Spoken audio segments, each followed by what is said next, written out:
측량법이 고도로 발전하기 전까지는 기준을 위해 세워둔 돌이 경계를 정했습니다. 그 돌을 기점으로 내 삶의 터전의 범위가 정해졌던 것이지요. 반갑습니다. 셋단자 651강입니다. 오늘은 기준을 정하는 경계석을 의미하는 돌석자를 중심으로 하는 5개 한자를 셋단자로 해석해 보겠습니다. 먼저 중심자로 사용될 돌석자입니다. 돌석자는 돌을 의미하지요. 돌이라는 것은 흙 따위가 굳어서 된 광물질의 단단한 덩어리입니다. 이 돌석자는 한일자와 삐침별자와 입구자로 구성되었지요. 그 중에 한일자는 숫자 하나를 의미하는데 지금처럼 글자 상단에 배치되면 하늘을 의미합니다. 삐침별자는 비롯되다로 해석되고 입구자는 입을 의미하는데 이번 경우는 먹는 것을 의미하고 있습니다. 식량을 의미하는 것이죠. 그래서 돌석자는 하늘에서 비롯된 입이 돌이라 표현하고 있습니다. 다시 말해서 돌은 하늘에서 정해준 식량의 표시라는 것이죠. 성경에 보면 이런 말씀이 있습니다. 사무엘이 돌을 취하여 미스바와 센 사이에 세워 가로되 여호와께서 여기까지 우리를 도우셨다 하고 그 이름을 에베네셀이라 하니라 라는 그런 말씀이 있죠. 이때 에베네셀은 도움의 돌이란 뜻입니다. 이 돌이 있는 이곳까지 하나님께서 여호와께서 도우셨다는 그런 뜻이죠. 이렇게 돌을 세웠다는 것은 우리 영역의 표시입니다. 우리 삶의 경계를 나타내는 것입니다. 여기까지는 우리들이 살 수 있는 공간인 것이고 우리 공동체의 삶의 터전에 대한 경계를 나타내는 것입니다. 그 범위 안에서 우리에게 가장 필요한 식량을 구할 수 있는 것입니다. 돌석자는 하늘에서 비롯된 입이 돌이라 표현하고 있습니다. 다시 말해서 돌은 하늘에서 정해준 식량의 표시라는 것이죠. 식량법이 고도로 발전하기 전까지는 이런 논밭의 경계를 나타내는 것이 바로 돌이었습니다. 사용 단어로서는 전광석화가 있죠. 전광석화는 번개불이나 부싯돌의 불이 번쩍이는 것처럼 극히 짧은 시간을 이루는 말입니다.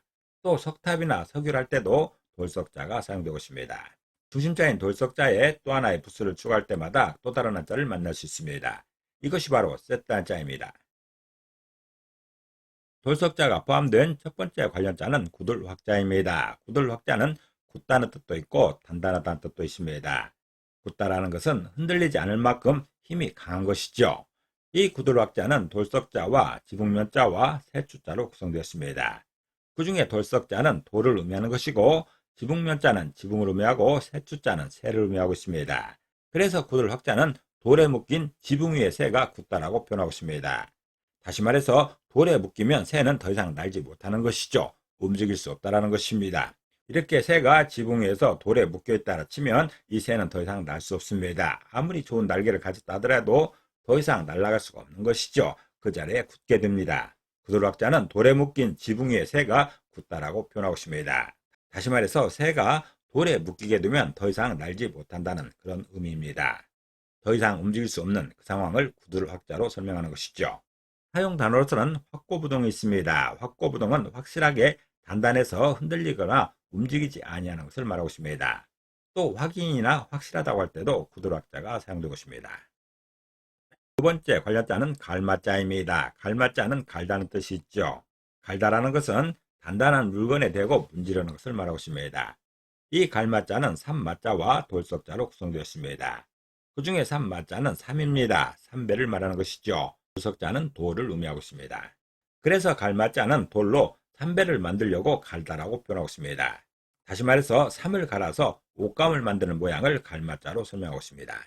대마와 같은 마의 줄기입니다. 이 마의 줄기를 잘 말리고 여러 과정을 거친 다음에 열심히 갈게 되면 실이 나오게 됩니다. 그게 바로 3배 실인 것이죠. 아주 원시적인 방법입니다. 갈마자는 돌로 3배를 만들려고 갈다라고 표현하고 있습니다. 다시 말해서 3을 갈아서 옷감을 만드는 모양을 이렇게 설명하는 것이죠. 그렇게 마의 줄기를 열심히 갈다 보면 이렇게 3배가 나오게 됩니다. 3배의 원료가 되는 실이 되는 것이죠.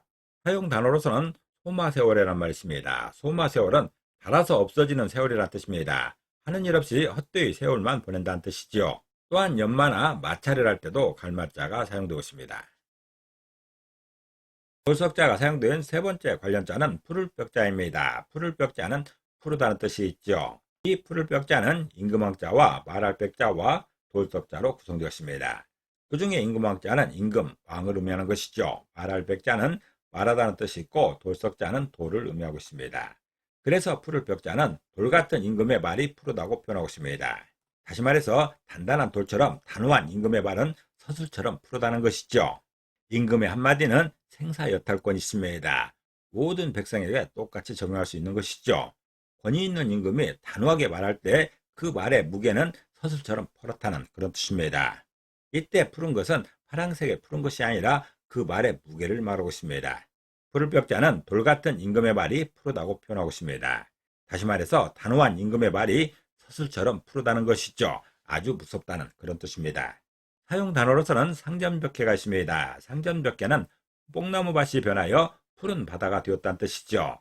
세상일의 변천이 너무 심함을 비유하는 말이죠. 또 벽안이나 벽개수를 할 때도 푸를 벽자가 사용되고 있습니다. 네 번째 관련자는 주춧돌 초자입니다. 주춧돌 초자는 주춧돌을 의미하는 것이죠. 주춧돌이라는 것은 기둥 밑에 기초로 받쳐놓은 돌을 말하는 것이죠. 이 주춧돌 초자는 돌석자와 휘초리 초자로 구성되었습니다. 그 중에 돌석자는 돌을 의미하는 것이고 휘초리 초자는 휘초리를 말하고 있습니다. 그래서 주춧돌 초자는 돌로 된 휘초리가 주춧돌이라 표현하고 있습니다. 다시 말해서 주춧돌은 휘초리처럼 건물의 기본을 담당한다는 그런 뜻입니다. 휘초리는 과거에 아이들이나 학생들을 훈육할 때 사용되는 매를 말하고 있습니다. 학생들에게 휘초리 쳤을 때 그 목적은 기본을 가지라는 그런 뜻이죠. A를 차리고 기본으로 돌아가라는 뜻에서 휘초리로 매질을 했던 것이죠. 그닥 좋은 방법이라 생각하진 않지만 기본적인 태도를 찾기 위한 훈육 방법으로서 과거 권위주의 시대에서 사용되었던 그런 방법입니다. 휘초리가 기본을 찾는 방법이듯이 주춧돌도 건물의 기본이라는 그런 뜻입니다. 이렇게 모든 건물에는 주춧돌이 있게 마련입니다. 이 주춧돌이 튼튼해야 건물이 튼튼한 것이죠. 건물의 기본을 담당하는 그것이 바로 주춧돌입니다. 주춧돌 초자는 돌로 된 휘초리가 주춧돌이라 표현하고 있습니다. 다시 말해서 주춧돌은 휘초리처럼 건물의 기본을 담당한다는 그런 설명입니다. 사용 단어로서는 주초석이 있습니다. 주초석은 높은 주춧돌이라는 뜻으로서 다락집이나 정자 등에 높이 세운 주춧돌을 말하고 있습니다. 또 기초나 정초를 할 때도 주춧돌 초자가 사용되고 있습니다. 클석자가 사용된 다섯 번째 관련자는 클석자입니다. 클석자는 크다는 뜻도 있고 충실하다는 뜻도 있습니다. 이 클석자는 돌석자와 머리혈자로 구성되었죠. 그 중에 돌석자는 돌을 의미하는 것이고 머리혈자는 머리를 말하고 있습니다. 그래서 클석자는 돌 같은 머리는 크다고 표현하고 있습니다. 다시 말해서 지혜의 크기가 돌처럼 단단하고 꽉 찬 상태를 말하고 있습니다. 우리가 그저 생각하기에 똑똑한 사람들, 지혜로운 사람들의 머리는 지혜로서 꽉 차 있다 생각합니다. 돌이 단단한 것처럼 머리 안에 지혜들로 꽉 차 있는 그 상태를 클석자로 설명하고 있습니다. 클석자는 돌 같은 머리는 크다고 표현하고 있습니다. 다시 말해서 지혜의 크기가 돌처럼 단단하고 꽉 찬 상태를 말하는 것이죠. 같은 머리 안에 어떤 사람은 엉성하게 있어서 지혜롭지 못한데 어떤 사람은 지혜가 머릿속에 돌처럼 단단하게 꽉 차 있어서 지혜롭다고 생각했던 것이죠. 사용 단어로서는 석과불식이 있습니다. 석과불식은 큰 과일을 다 먹지 아니하고 남긴다는 뜻이죠. 자기 욕심을 버리고 자손에게 복을 준다는 말입니다. 내가 다 먹을 수도 있는데 남겨서 누구를 준다는 그런 뜻입니다. 또 석사나 석학이라 할 때도 클석자가 사용되고 있습니다. 오늘은 셋단자 651강으로서 돌석자를 중심으로 하는 5개 한자를 셋단자로 해석해 봤습니다. 오늘 배운 것을 다시 한번 요약하겠습니다.